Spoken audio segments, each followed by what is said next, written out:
లో ఎన్నో రకాలు ఉన్నా బంగినపల్లి అంటే నోరూరని వారు ఉండరు.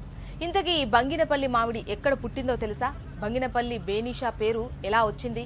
బంగినపల్లి మామిడికి బనగానపల్లె నవాబుకి లింక్ ఏంటి?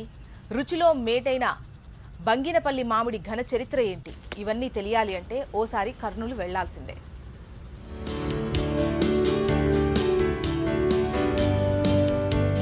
సమ్మర్ వస్తూనే పసందైన మామిడి రుచులని వెంటబెట్టుకొచ్చేస్తుంది. అందుకే మామిడి పండ్లకు సమ్మర్ స్పెషల్ గా గుర్తింపు వచ్చింది. ప్రస్తుత పరిస్థితుల్లో ఎండాకాలానికి కాస్త అటు ఇటుగా మామిడి పండ్లు వస్తున్నాయి. బంగారు రంగులో నోరూరించే రుచితో ఈ సీజన్లో మాత్రమే లభించే మామిడి పండ్లలోనే రారాజయింది. చిన్న పెద్ద తేడా లేకుండా అందరూ ఇష్టంగా తినే పండు కూడా మామిడి పండే. అయితే ప్రత్యేకమైన మామిడి పళ్ళు కావాలంటే మాత్రం కర్నూలు జిల్లాలో మాత్రమే దొరుకుతాయి. కర్నూలు జిల్లాలో